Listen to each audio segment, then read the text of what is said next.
नमस्कार। आज हम सभी कक्षा 7 विषय हिंदी व्याकरण पढ़ने जा रहे हैं, जिसमें हमने पाठ संख्या 1 शब्द परिचय, जिसमें हमने शब्दों का परिचय, शब्दों पर विचार किया है। शब्द विचार जिस पाठ का नाम है हमारे शब्द विचार, इसमें हमने शब्दों पर विचार किया है, शब्दों का परिचय पढ़ लिया है हमने, और इस पाठ के हम प्रश्न उत्तर भी कर चुके हैं। और पाठ अगला अपने आज है संज्ञा मैंने आपको पाठ समझा दिया है। इसमें आज हम ये पाठ संज्ञा पढ़ेंगे। इसके बारे में मैंने अगले वीडियो में पूरी जानकारी दे दी थी। आज हम इस पाठ को पढ़ना शुरू करेंगे। संज्ञा किसी व्यक्ति, वस्तु, जानवर, भाव, गुण एवं स्थान आदि के नाम को संज्ञा कहते हैं। अब संज्ञा किसे कहते हैं? संज्ञा किसी व्यक्ति को भी कह सकते हैं, किसी वस्तु को भी। व्यक्ति में जैसे कि राम, श्याम, मोहन कुछ भी हो सकता है। और जैसे कोई वस्तु है, जैसे टेबल, कुर्सी, मेज, तो वो भी संज्ञा है। जैसे कोई जानवर है, गाय है, कुत्ता है, तो वो भी संज्ञा ही हो गई। जैसे भाव है, तो भाव में हंसना है, रोना है, ये सभी भाव है, ये भी संज्ञा में ही आते हैं। गुण में जैसे अच्छा, बुरा, ये सभी गुण भी उसमें संज्ञा में आते हैं। स्थान है, जैसे स्थान में जयपुर, जोधपुर, अजमेर, ये भी सभी संज्ञा में ही आते हैं। तो इन सभी नामों को हम क्या कहेंगे? संज्ञा कहते हैं। तो संज्ञा की परिभाषा क्या हो गई? संज्ञा किसी व्यक्ति, वस्तु, जानवर, भाव, गुण एवं स्थान आदि के नाम को हम क्या कहेंगे? संज्ञा कहते हैं। जैसे मोहन, पुस्तक, लड़ाई, जयपुर, गर्मी, सर्दी आदि, ये सभी क्या है? ये सभी संज्ञाएं हैं। संज्ञा के भेद, सबसे पहले संज्ञा के भेद में देखेंगे हम संज्ञा के भेद। व्यक्तिवाचक संज्ञा, जातिवाचक संज्ञा, भाववाचक संज्ञा, समूहवाचक संज्ञा, द्रव्यवाचक संज्ञा। तो हमने देखा कि संज्ञा किसे कहते हैं? संज्ञा किसी व्यक्ति, वस्तु, जानवर, भाव, गुण आदि के नाम को ही हम संज्ञा कहते हैं। संज्ञा के मुख्यतः हमने 5 प्रकार के भेद पढ़े। सबसे पहले व्यक्तिवाचक, फिर जातिवाचक, फिर भाववाचक, फिर समूहवाचक, फिर द्रव्यवाचक। तो संज्ञा के 5 भेद होते हैं। इस प्रकार हमने देखा कि संज्ञा के कितने भेद? 5 भेद होते हैं। सबसे पहले है व्यक्तिवाचक संज्ञा। कौन सी है? व्यक्तिवाचक संज्ञा सबसे पहले है। व्यक्तिवाचक संज्ञा जिस संज्ञा में किसी व्यक्ति, वस्तु या स्थान विशेष का बोध हो। यानी व्यक्तिवाचक में क्या है? व्यक्तिवाचक में कहा गया है कि जिस संज्ञा में किसी व्यक्ति, वस्तु या स्थान विशेष का बोध होता है, जिसमें विशेष जो रहता है, विशेष का बोध होता है, वे सभी व्यक्तिवाचक संज्ञा कहलाती है। इसके उदाहरण भी हम यहाँ पढ़ेंगे। जैसे विशेष में क्या है? व्यक्तियों के नाम है। जैसे व्यक्तियों के नाम में व्यक्ति का कोई सा भी नाम हो सकता है, जैसे कि राम, मोहन, सीता, कालू, भीम आदि। आदि का मतलब और भी हो सकते हैं। ऐसे ये आदि आया, इसका अर्थ यानी कि ऐसे नाम और भी हो सकते हैं। तो व्यक्तियों के नाम भी व्यक्तिवाचक संज्ञा में ही आते हैं। आगे देखिए दिशाओं के नाम। दिशाओं के नाम में जैसे पूर्व, पश्चिम, उत्तर, दक्षिण आदि। पूर्व, पश्चिम, उत्तर, दक्षिण, ये दिशाओं के जो नाम हैं वो भी संज्ञा में आते हैं। उसके बाद में हम देखेंगे देशों के नाम। देशों के नाम जो है वो भी व्यक्तिवाचक संज्ञा में ही आते हैं। देशों के नाम में जैसे भारत, चीन, जापान, अमेरिका, पाकिस्तान आदि, ये भी सभी व्यक्तिवाचक संज्ञा में ही आते हैं। उसके बाद में राष्ट्रीय जातियाँ। राष्ट्रीय जातियाँ जो है वो भी व्यक्तिवाचक संज्ञा में आते हैं। राष्ट्रीय जो जातियाँ हैं वो कौन कौन सी है? भारतीय, चीनी, जापानी, अमेरिकी आदि। कौन कौन सी है राष्ट्रीय जातियाँ? भारतीय, चीनी, जापानी, अमेरिकी आदि, ये सभी राष्ट्रीय जातियाँ हैं। इसके बाद में हम देखेंगे नदियों के नाम। नदियों के नाम में जैसे गंगा, चंबल, बनास, लूनी आदि। कौन कौन सी हो गई? गंगा, चंबल, बनास, लूनी आदि। ये जो नदियां हैं वो भी व्यक्तिवाचक संज्ञा में ही आती है। उसके बाद में हम देखेंगे समुद्रों के नाम। क्या देखेंगे? समुद्रों के नाम देखेंगे। तो समुद्रों के नाम में सबसे पहले है अपने अरब सागर, उसके बाद में है प्रशांत महासागर आदि। यानी आदि का अर्थ अभी मैंने ऊपर भी बताया कि ऐसे और भी हो सकते हैं। तो हमने देखा समुद्रों के नाम में क्या क्या थे? अरब सागर, प्रशांत महासागर। ये भी व्यक्तिवाचक संज्ञा में ही आते हैं। पर्वतों के नाम। पर्वतों के नाम में जैसे अरावली, हिमालय, विंध्याचल आदि। पर्वतों के नाम जो है वो भी व्यक्तिवाचक संज्ञा में ही आते हैं। व्यक्तिवाचक संज्ञा में ही क्या आते हैं? पर्वतों के नाम, जिसमें अरावली, हिमालय, विंध्याचल आदि ये सभी पर्वतों के नाम है। फिर नगरों के नाम जो है जैसे उदयपुर, अजमेर, जोधपुर, जयपुर आदि।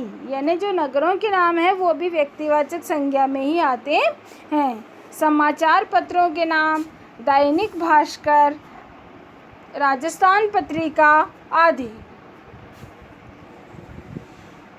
पुस्तकों के नाम रामायण, मेघदूत, रामचरितमानस आदि। दिनों के नाम सोमवार, मंगलवार, बुधवार आदि। महीनों के नाम जनवरी, फरवरी, मार्च, अप्रैल आदि। ग्रह नक्षत्रों के नाम सूर्य, पृथ्वी, सूर्य, चंद्रमा आदि। ग्रह नक्षत्रों के नाम में क्या आ रहा है? पृथ्वी, सूर्य, चंद्रमा आदि। त्योहारों के नाम में जैसे होली, दीपावली, ईद, रक्षाबंधन आदि। कौन कौन से आ गए? होली, दीपावली, ईद, रक्षाबंधन आदि। तो इस प्रकार हमने देखा कि संज्ञा के 5 भेद होते हैं। 5 में से जो सबसे पहले है व्यक्तिवाचक संज्ञा, उस व्यक्तिवाचक संज्ञा के हमने अभी उदाहरण पढ़े, जिसमें हमने देखा कि व्यक्तिवाचक संज्ञा में क्या क्या आता है? व्यक्तियों के नाम आते हैं, दिशाओं के नाम आते हैं, देशों के नाम आते हैं, राष्ट्रीय जातियों के नाम आते हैं, नदियों के नाम आते हैं, समुद्रों के नाम आते हैं, पर्वतों के नाम आते हैं, नगरों के नाम आते हैं, समाचार पत्रों के नाम आते हैं, पुस्तकों के नाम आते हैं, दिनों के नाम आते हैं, महीनों के नाम आते हैं, ग्रह नक्षत्रों के नाम आते हैं, त्योहारों के नाम आते हैं। तो ये सभी नाम व्यक्तिवाचक संज्ञा में ही आते हैं। अब हम आगे देखेंगे जातिवाचक संज्ञा। क्या देखेंगे? जातिवाचक संज्ञा। जो संज्ञा शब्द किसी एक ही प्रकार के व्यक्तियों या वस्तुओं की जाति का विशेष का बोध कराते हैं, उन्हें जातिवाचक संज्ञा कहते हैं। अब जातिवाचक संज्ञा की क्या परिभाषा हो गई कि जो संज्ञा शब्द किसी एक ही प्रकार के व्यक्तियों या वस्तुओं या उसकी जाति विशेष का बोध करा दें। एक ही प्रकार की व्यक्ति, वस्तु या और वस्तु है, व्यक्ति है या फिर जानवर है जिसका एक ही प्रकार से बोध होता है, एक ही प्रकार से उसकी विशेषता आती है, तो उन्हें हम जातिवाचक संज्ञा कहते हैं। जैसे उदाहरण के लिए इसमें बताया है मनुष्य, पहाड़, नदी, भाई, बहन, मामा, चाचा, बेटा, बेटी, माता, पिता, मंत्री, पंडित, दूल्हा, बाबू, प्रोफेसर, शिक्षक, कवि, लेखक, पुस्तक, घोड़ा, गाय, कौआ, तोता, मोर, कुर्सी, मेज, आम, तूफान, बिजली, वर्षा, भूकंप,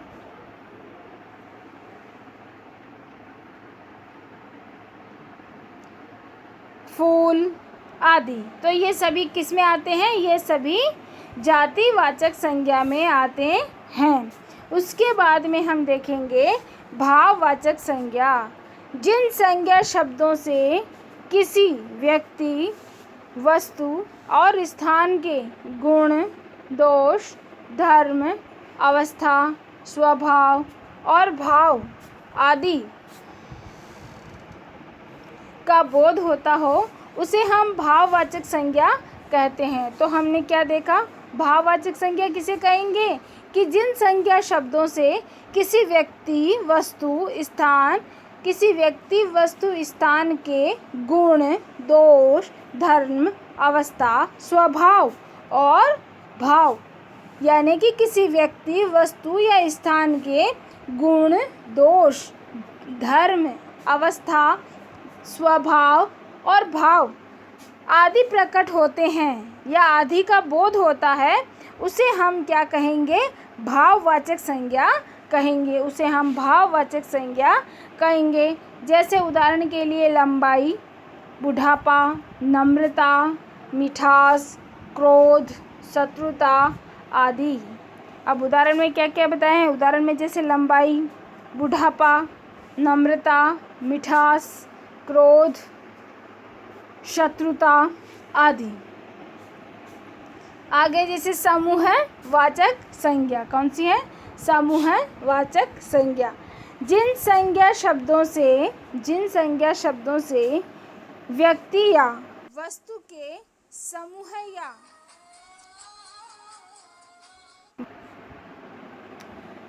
अब हम किस में थे? हम यहाँ थे समूहवाचक संज्ञा में।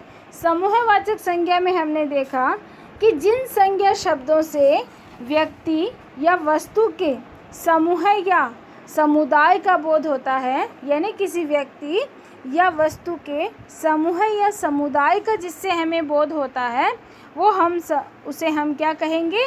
उसे हम कहेंगे समूहवाचक संज्ञा कहेंगे। क्या कहेंगे?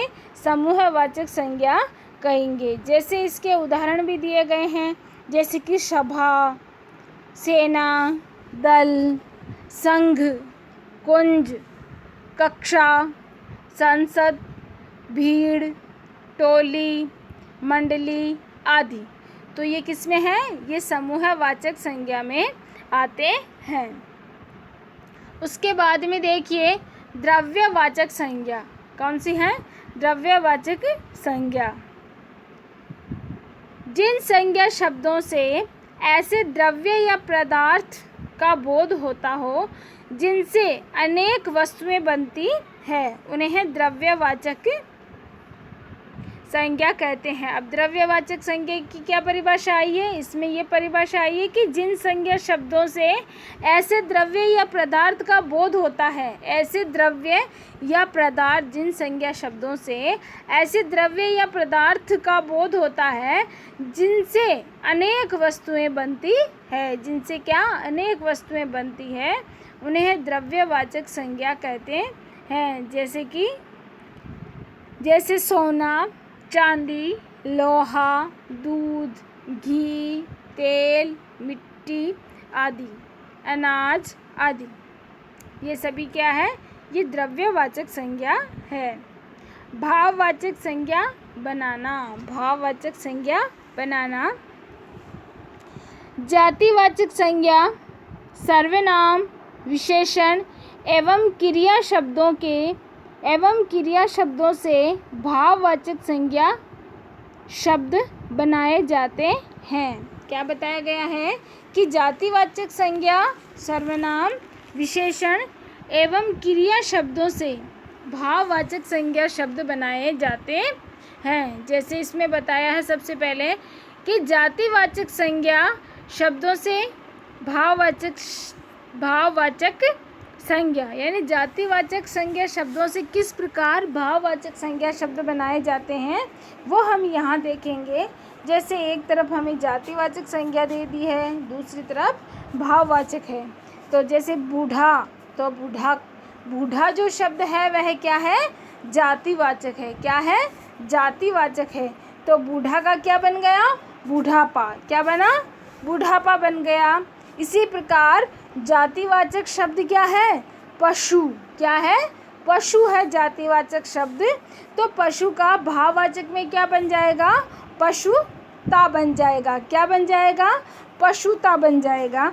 इसी प्रकार जातिवाचक शब्द क्या है? देव। क्या है? देव। तो भाववाचक क्या बन जाएगा? देवत्व। क्या बन जाएगा? देवत्व बन जाएगा। उसी प्रकार आगे देखिए कुछ उदाहरण और भी दिए गए हैं। जैसे जातिवाचक संज्ञा जो है वो क्या है? लड़का। क्या है? लड़का। तो लड़का का भाववाचक क्या बन जाएगा? लड़कपन बन जाएगा। क्या बन जाएगा? लड़कपन बन जाएगा। इसी प्रकार जैसे मित्र है, तो मित्र क्या है? मित्र है जातिवाचक संज्ञा। तो भाववाचक संज्ञा बनाने के लिए इसमें हमने ता प्रत्यय लगा दिया। क्या किया? ता प्रत्यय लगा दिया। तो क्या बन गया? मित्रता बन गया। क्या बन गया? मित्रता बन गया। इसी प्रकार जातिवाचक संज्ञा क्या है? चोर है। क्या है? चोर है। तो भाववाचक क्या बन गया इसका? चोरी बन गया। क्या बन गया? चोरी बन गया। इसी प्रकार मनुष्य है, जातिवाचक संज्ञा क्या है? मनुष्य। तो भाववाचक क्या बन गया? मनुष्यता बन गया। क्या बन गया? मनुष्यता बन गया। इसी प्रकार दास जो है वो जातिवाचक संज्ञा है और इसका भाववाचक क्या बनेगा? दास्ता बन जाएगा। क्या बन जाएगा? दास्ता बन जाएगा। तो इस प्रकार हमने देखा, सबसे पहले हमने देखा कि संज्ञा किसे कहते हैं, फिर हमने संज्ञा के भेद पढ़े और फिर हमने उन भेदों के उदाहरण पढ़े। उसके बाद में हमने भाववाचक संज्ञा बनाना सीखा कि किस प्रकार जब जातिवाचक संज्ञा होती है तो जातिवाचक संज्ञा से भाववाचक संज्ञा किस प्रकार बनाई जाती है। इसी प्रकार हम आगे और भी देखेंगे। जैसे सर्वनाम शब्दों से भाववाचक संज्ञा बनाना, जो सर्वनाम शब्द होते हैं उनसे भाववाचक संज्ञा किस प्रकार बनाई जाती है वो भी हम इसी पाठ में देखेंगे। जैसे अपना जो शब्द है वह क्या है?